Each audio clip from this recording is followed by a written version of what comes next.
opportunities. Not bad stuff. All right. We all here?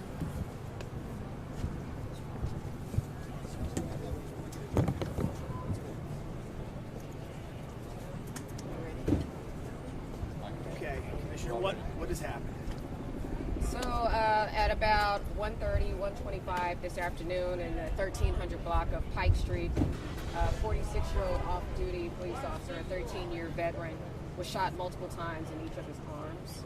What we know is pretty limited at this point, but it appears our officers became involved in some form of a verbal altercation with the passenger that was in another vehicle, which we believe at this point to be a gray sedan that was in the area. As I told you, the officer was struck multiple times in both arms, but he was still able to drive himself here to Temple Hospital and communicated with the hospital staff, who immediately took him to the operating room, and he's now in surgery.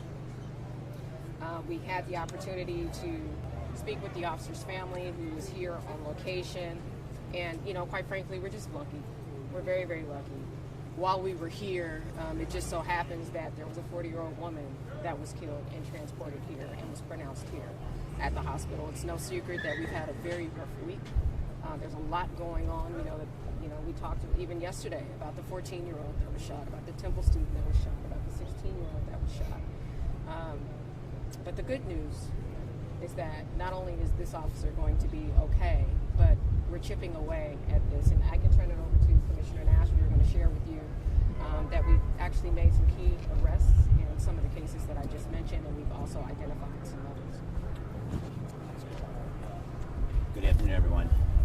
As it turns out, right around the time that this occurred, we were planning on holding a press conference to announce the arrest of two individuals for the terrible shooting on Monday afternoon at Wyoming and Rising Sun Avenue, where a 14-year-old young man, was shot multiple times. The only way I can describe it is execution style, based on my understanding of the scene. We recovered numerous FCCs out there, fired cartridge casings. We have, all appearances are that there were three separate shooters. There was outstanding communication, and we received help from the public that led us to a house where we observed two individuals that we believe would be suspects.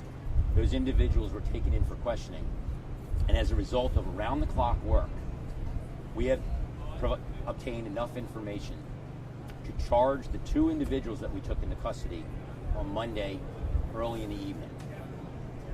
Additionally, we are working towards securing information and everything necessary to get arrest warrants for three other individuals for that horrific homicide. So I can tell you that the terrible incident that occurred on Monday has been solved, but not everyone is in custody. So there are still people that we are getting warrants for. I can give you the names of the two individuals that we arrested, but I can't give you the names of the other people who are right now persons of interest. We're still working on getting arrest warrants for those individuals. They know who they are, and I don't know what they're doing to try to hide their way or prevent them from being arrested, and I don't want to jeopardize anything regarding the investigation on that. Additionally, as everyone in this community is aware, on Sunday afternoon, an absolutely horrific murder happened near the Temple campus on Park Avenue. During that incident, a young man was returning to college off-campus housing. He was operating a vehicle belonging to his mother, and while he was parking the car, just after he parked the car and exited the vehicle, an offender approached him. We know that a struggle ensued. A shot was fired. An additional struggle occurred, and multiple shots were fired at this victim. He was pronounced. He did not survive, as everybody knows. We worked tirelessly around the clock, and we did identify a 17-year-old offender for that horrific murder. That individual, whose name is Lateef Williams, his picture has been distributed, and his information is out there, is not in custody yet, but we are working closely to bring him into custody, and we are hopeful that by the end of the day, He's not there yet, but by the end of the day that he will be in custody. So these are two recent horrific acts of violence, and what happened today is more example of this continuing scourge that we are dealing with. I don't have an answer for it. I've been on this job a long time. I can't explain it. I can tell you one thing, though, and I've expressed this to the mayor, I've expressed this to the commissioner, and what I'm seeing from my experience is that younger and younger people are involved in violence. Now, they are on the receiving end of the violence, and they are dishing out the violence. The person who committed, who we have an arrest for, or we have an arrest warrant to charge with the homicide from Sunday, 17 years old. And as I said earlier, the person, the young man who was killed on Monday afternoon after leaving high school, 14 years old. It's happening to younger victims, and it's happening from younger victims. So with that, I'm going to turn it back to Commissioner if you have any questions. Do we know why the 14-year-old was shot, Deputy Commissioner? We don't have an answer at this point.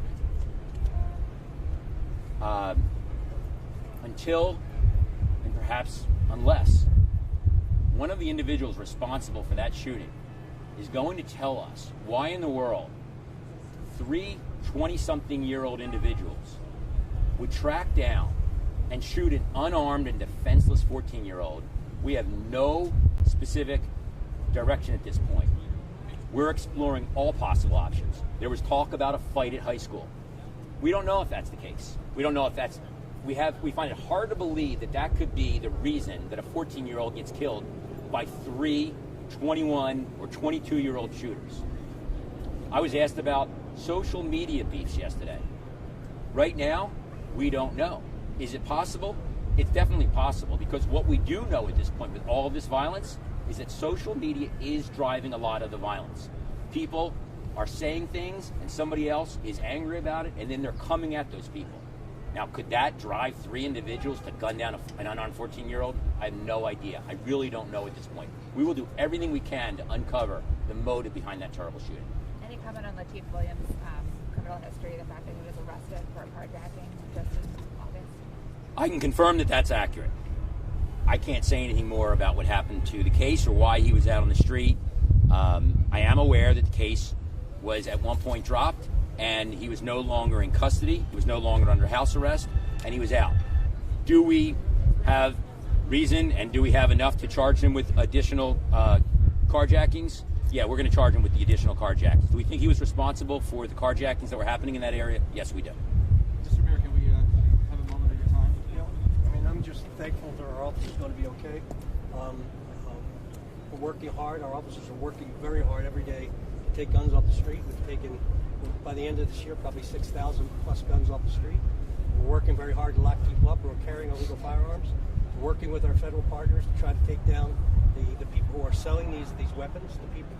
We're trying to get legislation passed in Harrisburg, which will be difficult, to require the reporting of a stolen gun to limit straw purchases.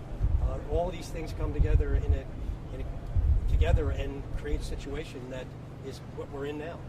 And we're working with our community partners to get in front of our kids and around our kids and try to help with that. We're working with the Group Violence Initiative to try to target folks who may be shot, who are likely to be shot or shoot somebody, to try to figure out what it is they need in the way of job training and trauma assistance and addiction treatment and all the things that have driven them to where they are. So it's a multifaceted, very complicated issue. But again, the flow of guns into this city, because of the lax gun laws in the state, are causing us a lot of problems.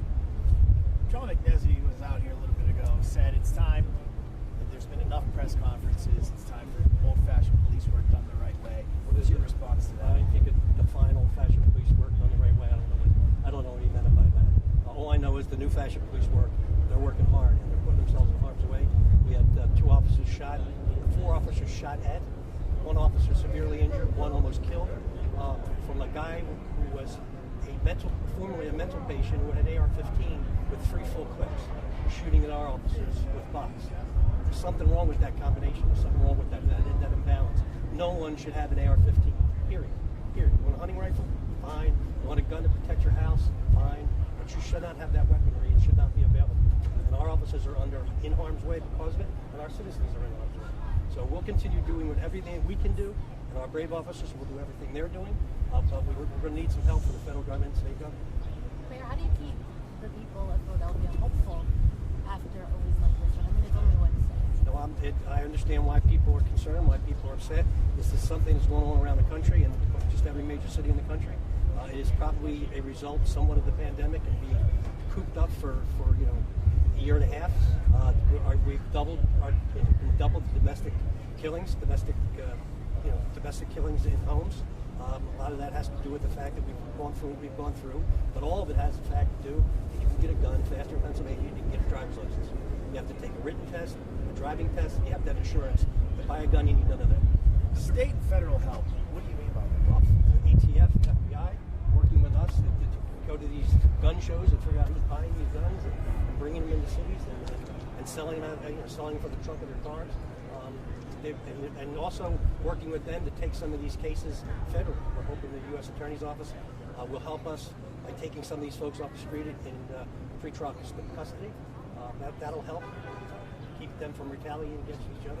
So we're doing everything we can, and we've got to do more, but we're doing everything we can. All right, thanks a lot, folks. All right, thank you. We'll give you all the information.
Answers on